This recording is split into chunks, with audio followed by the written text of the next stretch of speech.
Last week, the Ativa SUV was launched. It was a big deal for Perodua and many of us since the D55L, which was its initial name, was teased since last year.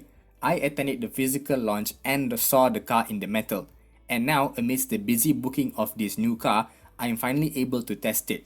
So here is the brand new 2021 Perodua Ativa AV two-tone with the gear-up body kit review.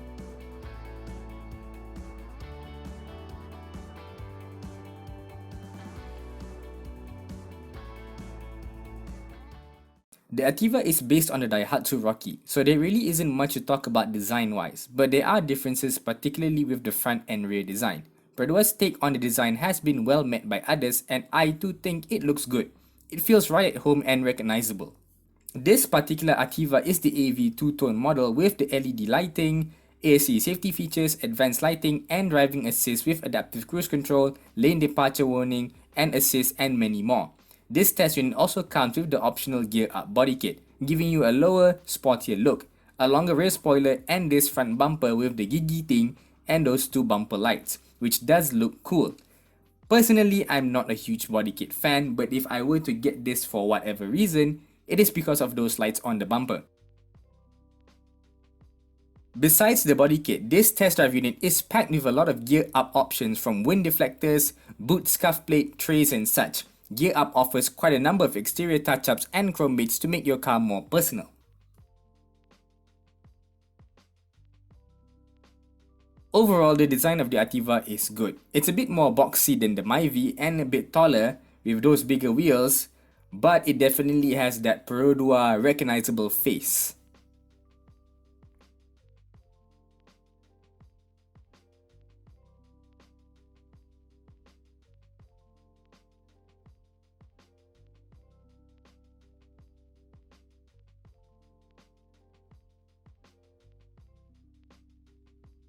Yet another big deal for this car is the engine. The Ativa sports a tiny 1-litre turbo 3-cylinder engine making a reasonable 98 kilowatts and 140 Newton meters of torque. That turbo will definitely solve any overtaking and accelerating issues from the previous NA models. This is also the first Perodua to use a CVT gearbox, a huge step up from the previous old 4-speed automatic. The mid and high-level trim Ativa also comes with 17-inch wheels wrapped with high-profile tires, making ride and comfort a lot better.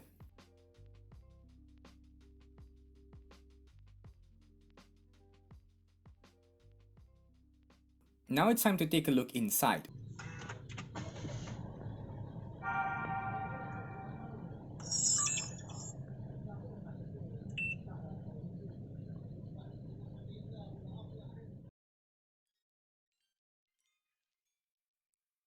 Inside, the Ativa looks like any typical low-cost Japanese car, but I do feel the plastics are a bit better and feel more solid than previous models.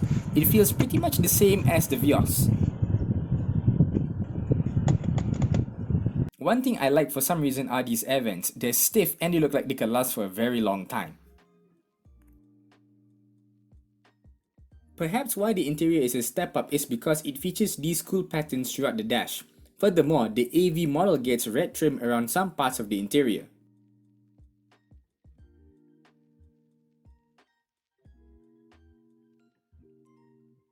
On the right of the steering wheel are some driving aid controls such as parking sensors, traction control, auto start stop, and a few more.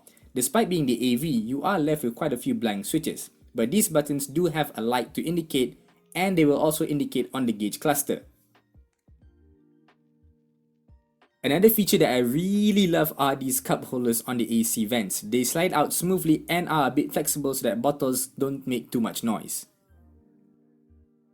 Speaking of bottles, down on the doors, there are 2 spots for a bigger bottle and a normal mineral water bottle, plus room for other things.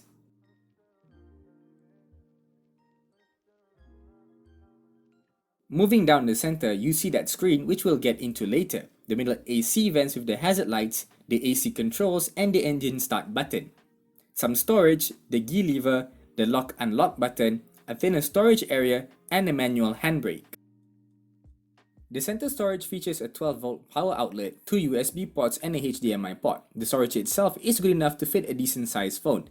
Next to the transmission tunnel is also a storage, finished in red too for this AV model. It is surprisingly deep. I can wedge my wallet pretty far in.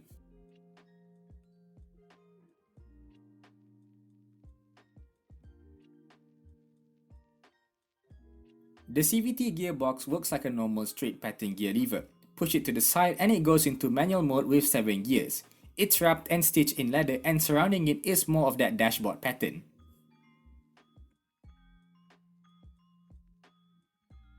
Behind the manual handbrake lever is another feature not common on all Peroduas yet, a center armrest and storage. Open it and you can see that it has some carpeting to lessen any annoying noises coming from inside it.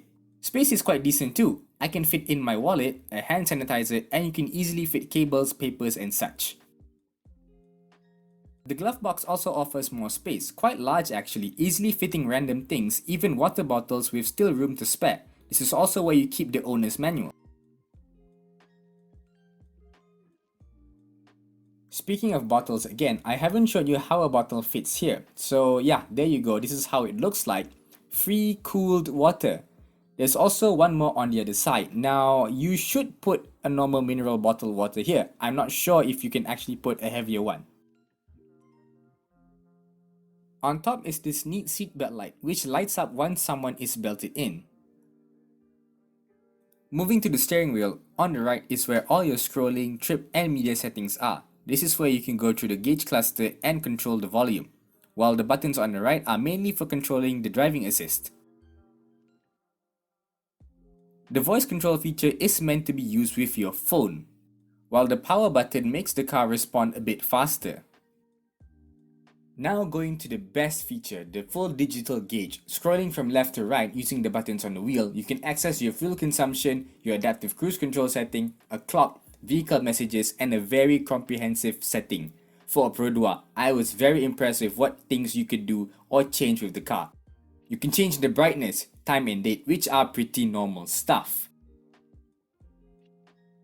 But if you don't like this gauge design, don't worry, there are 4 to choose from, ranging from a typical normal design to ones looking very similar to Lexus cars, all of which have smooth transitions and aren't laggy at all.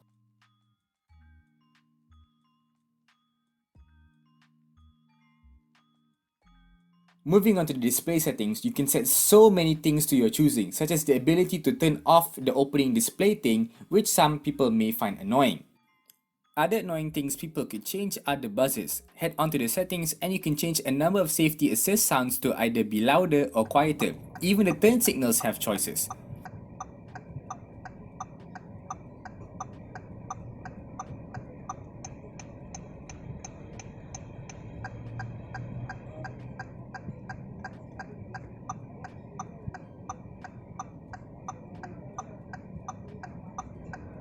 More options in the buzzer include a blind spot monitor and the rear cross traffic alert sound. This is great stuff. Moving further down, you can head to notification settings and do stuff there.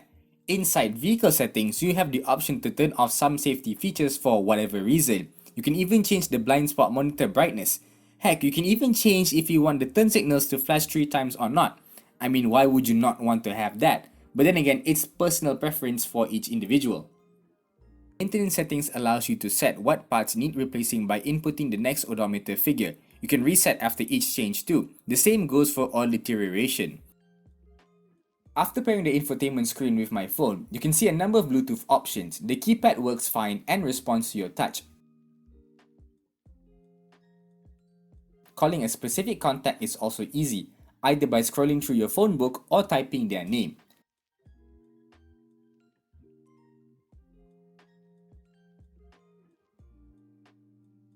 While I can't show you any music, I'm assuming it can play music very easily from your phone or through Spotify.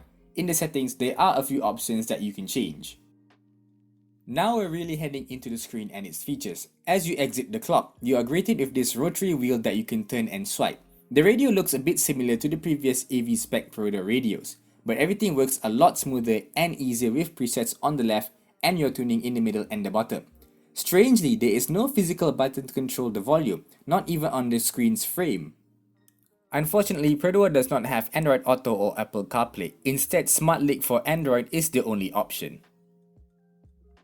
Tap the camera icon and you're able to access the rear camera and just see whatever you want to see out back. The camera is pretty big, so you can see the surrounding area pretty well. No 360 camera on this car though.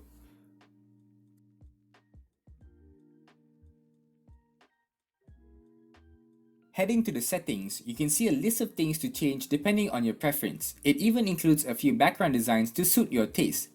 Other general settings include sound, language, brightness, time, and a clock design setting which when you go back to the clock or its neutral mode, changes to what you've selected.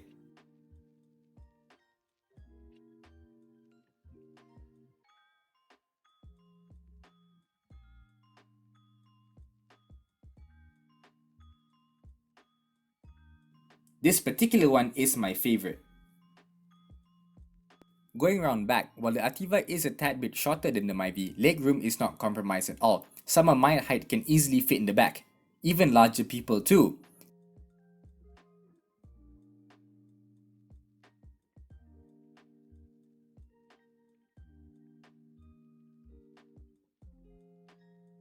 Close the door and you're in the back. In front of you, you get this more solid looking 3kg hook, cup holders on the doors, and seat storage on both seats.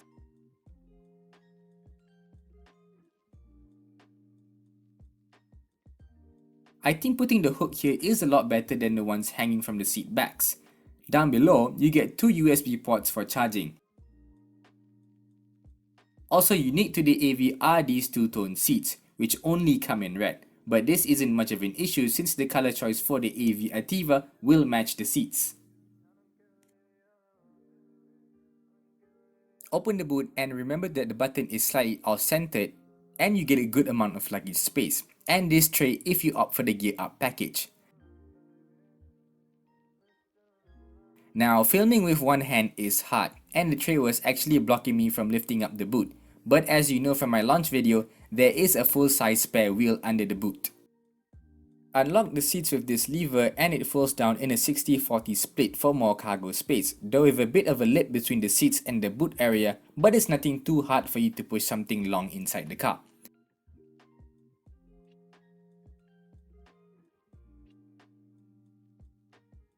Close the seat back and you get back to your original seating.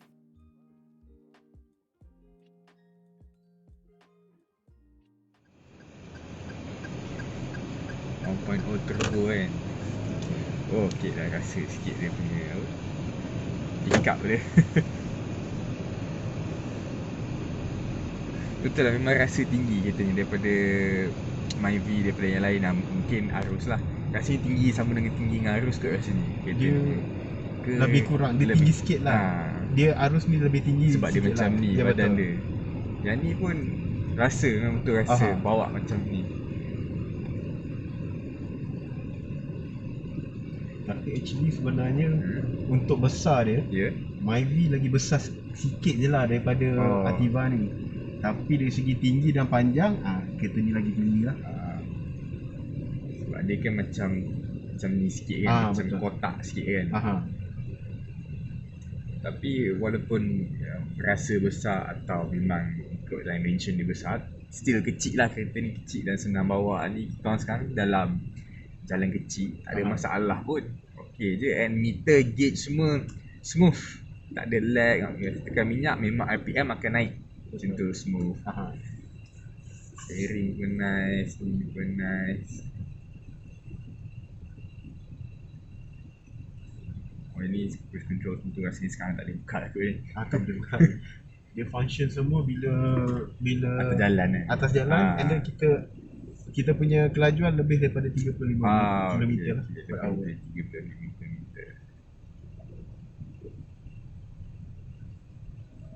Tapi bawa sedap, senyap. Betul, senyap, memang senyap. Tak macam Perodua dulu. Memang adalah bunyi sikit tapi normal lah, kereta memang akan ada bunyi juga. Tapi overall selesa tengok. Langgar lubang pun tak rasa sebab tayar dia besar, tayar dia tebal. So tak ada rasa macam kereta ni nak pecah ke apa. Okay. Kalau kereta macam ni naik bump pun tak takut sangat sebab satu dia tinggi. Walaupun ada body kit ni pun, body kit pun rendah juga, tapi still quite manageable lah kan naik bump. Okay. Lepas ni kita akan buat sedikit acceleration.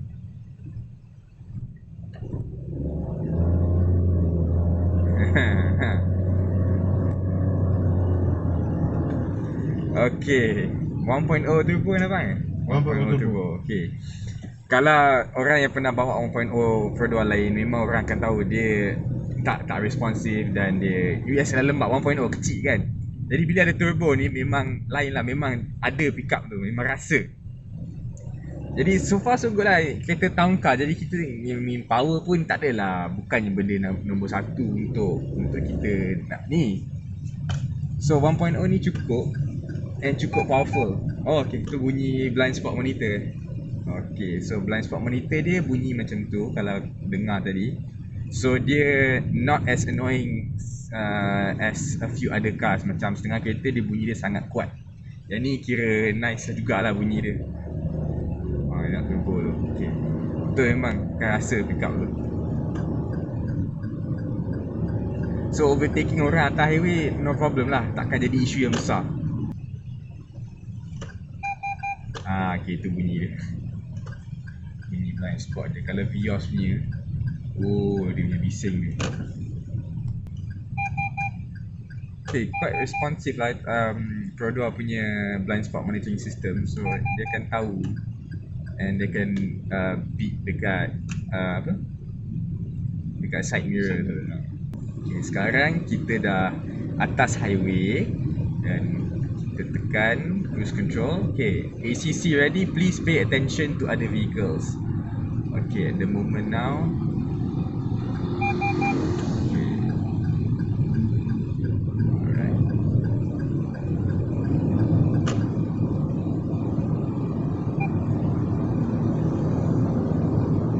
Sekarang dia tahu ada kereta dekat depan, so it knows everything.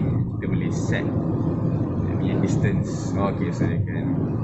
Alright. Okay. Kereta depan tadi dia brake. So kereta saya pun, Ativa ni pun dia akan brake juga. Okay, so again responsive. Saya tengok, okay dia brake, dia betul-betul dia brake. Okay. Dan ni saya set pun quite sensitive lah. So dia akan betul-betul react kereta sekeliling. Macam tadi tu dia brake depan juga lah, tapi sebab saya set macam tu, so dia akan bunyi and everything, dia akan beep and all that stuff. Okay, sekarang I'm in my own lane. So kalau saya cuba untuk veer off ke lane lain tanpa bagi signal, rasanya dia akan betulkan. Yes. And dia akan tulis LDW in operation, lane departure warning in operation. So dia takkan bagilah standard adaptive cruise control punya system. Dia takkan bagi, so it knows lane dia semua dekat mana. Unless kalau bagi signal, baru dia akan bagi masuk. Alright, okay. Kita tutup cruise control. Okay.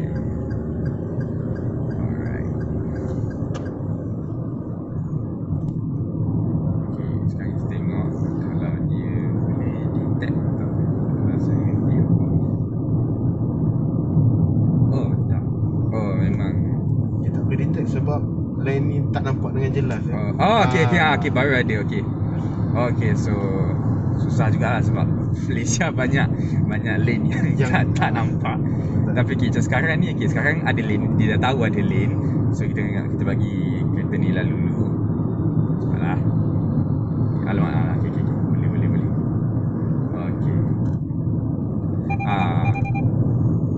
Okay. Basically lane tu memang kena clear lah, baru dia akan tulis LEW in operation. Kalau tak, macam jalan ni, this particular road, dia punya lane dah tak ada lah. Basically tak wujud dah, orang akan macam ni semua. So kereta ni, Ativa dia tak boleh nak nampak. So kita akan cuba kalau kita boleh nampak ni, hilang terus lane. Okay, sekarang tengok. Okay, alright, dia tak bagi. Okay. So yes, without adaptive cruise control, LDW semua works fine, everything is fine. It just kena ada lane yang clear, and dia akan bagi tahu. So every time you buat anything yang using the advanced driving system, dia akan bagi tahu dekat tengah-tengah. So drivers takkan macam terkejut. Why is it happening? Kenapa dia bunyi pelik-pelik semua? Dia akan beritahu, dia akan tulis LDW in operation, ACC in operation, semua tu dia akan beritahu. Okay, fun lah pakai adaptive. People who are used to using adaptive cruise control memang akan seronok lah, especially people yang duduk places where penat nak drive, malas nak drive ke apa. So it's senang, sangat-sangat senang untuk pakai. And quiet juga atas jalan. Again, quiet, kereta ni quiet, I mean, of course akan ada bunyi jugalah. I mean, it's not a super expensive car yang dia insulated gila-gila. Of course akan ada bunyi, but kalau nak banding dengan previous Perodua, memang one up lah from everything else. It's quieter, it's a bit more quieter, it's a bit more comfortable to drive. It's a lot more comfortable to drive because it's slightly more quieter and it has bigger wheels, bigger tyres actually. And you can change design bila-bila masa saja. Contoh tengah bawa kan, bosan, tukar design 2, tukar design 3, tukar design 4. Working smoothly, tak ada lag in the system semua, tak ada apa. Nothing is not responding properly. Semua okey. Everything, even the digital speedometer semua okey, tak ada masalah.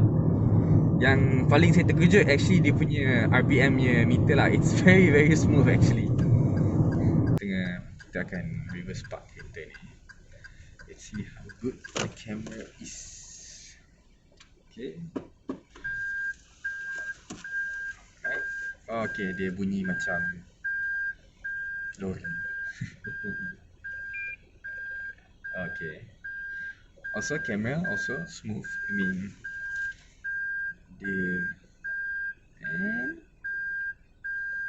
okay, camera is smooth and it's very big sebab the screen tu besar, and tadi sensor tu pun bunyi, so it knows dia ada front and rear corner sensors. Yes. So yang tu. Now for the verdict. Is it better than the X50? Well, yes, but no. To me, the Ativa simply can't be a direct heads-on rival with the X50, but it offers a huge number of features for such an impressive price. While both have 3 turbos, 3 cylinders, it's obvious the Ativa's one is a bit more shaky and vibraty. The same goes with the interior. The Ativa has more plastic, though much more solid feeling than previous models. This is a cheap car. It was based on a cheap small Japanese SUV, while Proton's one is aimed towards a more premium experience. Now, I'm not saying the Ativa is bad. It isn't. It really is based on people's preference. Some people don't mind not having a premium feeling interior. They just want a nice, small, whizzy little 1-litre city car with lots of good safety features. Even the base model Ativa has 6 airbags. This is the most advanced Perodua with huge improvements towards its interior quality, ride, quietness, features, and of course those advanced driving features. That is a huge value for money. My complaints? Not enough colors. No 360 camera, which could be a gear up option that I'm sure a lot of people will buy. And of course no Android Auto or Apple CarPlay. I hope that the next lineup of Perodua cars will follow the Ativa in terms of how they build it. So that's all for today's review. This is a good car, good value, and it's just good at being a small car. 1 litre turbo, 20 ringgit of road tax. So thank you Perodua Kajang for having me review this car, and if you want one, you have to book one really fast because the booking list isn't getting any shorter soon. So thanks for watching, see you next time.